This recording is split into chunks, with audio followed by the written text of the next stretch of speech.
రాములవారి దర్శనం చేసుకోవడానికి హైదరాబాద్ నుంచి స్టార్ట్ అయిపోయాం అనమాట. ఇప్పుడు మేము భద్రాచలంకి వెళ్తున్నాం. ఇది జస్ట్ మనం ఒక 1 డేలో పోయి రావచ్చు హైదరాబాద్ నుంచి ఈజీగా.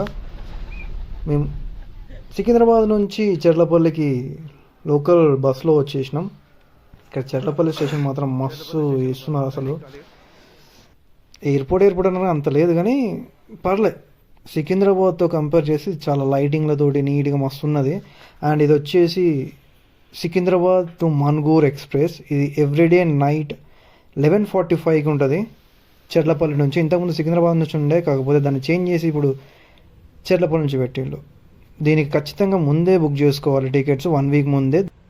ఇక బుక్ చేసుకోకపోతే ఇట్లా ఎక్కడ పడితే అక్కడ కూర్చోవాల్సి వస్తుంది. సర్లే ఇక్కడ కూర్చున్నగా అని చెప్పేసి ఒక ఆంటీ ప్లేస్ అడిగితే లైట్గా జరిగాయన్నమాట.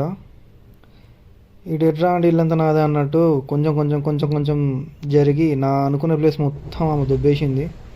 ఇక నేను పర్లే అని చెప్పి అట్లా కూర్చొని ట్రావెల్ చేసుకుంటూ చిల్ అవ్వకుంటూ మనం ఇక్కడికి పోవడానికి బడ్జెట్ కాస్ట్, టికెట్ కాస్ట్, ఈ ట్రైన్ కాస్ట్ వచ్చేసి మెయిన్గా జస్ట్ ఒక 120 రూపీస్ అనమాట. ఈ సూపర్ ఫాస్ట్ కాబట్టి. అలా జనరల్లో చాలా ఫ్రీగా ట్రావెల్ చేసిన తర్వాత ఎర్లీ మార్నింగ్కి మనం కొత్తగూడెం మన స్టేషన్కి రీచ్ అయిపోతాం అనమాట. మోస్ట్లీ 4:45 వరకు మనం ఇక్కడికి వచ్చేస్తాం. ఇది భద్రాచలం రోడ్ స్టేషన్ పేరు, కానీ ఈరోజు ట్రైన్ లేట్ అయ్యి అప్రాక్సిమేట్లీ 5:45 వరకు మేము ఈ కొత్తగూడెం భద్రాచలం రోడ్కి రీచ్ అయిపోయినాం. ఈ రైల్వే స్టేషన్ నుంచి మనకు ఈజీగా డైరెక్ట్ బయటికి వెళ్ళిపోతే భద్రాచలంకి ఫుల్ బస్సులు ఉంటాయి. 40 కిలోమీటర్స్ ఇక్కడికి. గోదావరి మాత్రం ఫుల్గా పొంగిపోయి వస్తుందన్నమాట. మేము వచ్చింది వర్షాకాలంలో కాబట్టి పొంగి పొర్లుతుంది గోదావరి.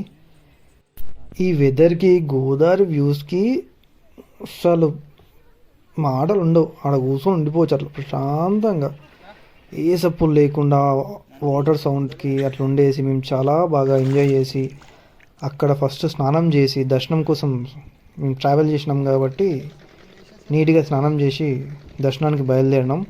బట్ ఇక్కడ లోపలికి మనకు ఫోన్స్ లాంటివి ఏది ఎలవలేదని చెప్పిళ్ళు. మధ్యలో ఆపేసిళ్ళని మమ్మల్ని ఆపేసి ఫోన్లో సబ్మిట్ చేసేయమన్నారు. అందుకే మేము పైకి ఫోన్ తీసుకోపోకుండా ఇక్కడికే కిందనే ఫోన్ సబ్మిట్ చేసేసి వెళ్ళిపోయినాం. ఈ భద్రాచలంకి వచ్చినప్పుడు ఇంకా చూడాల్సిన ప్రదేశాలు అండ్ తెలుసుకోవాల్సిన చరిత్ర ఇంకా చాలా ఉంది. అదంతా ఇంకొక పెద్ద వీడియోలో చేద్దామని అనుకుంటున్నాను. Thank you.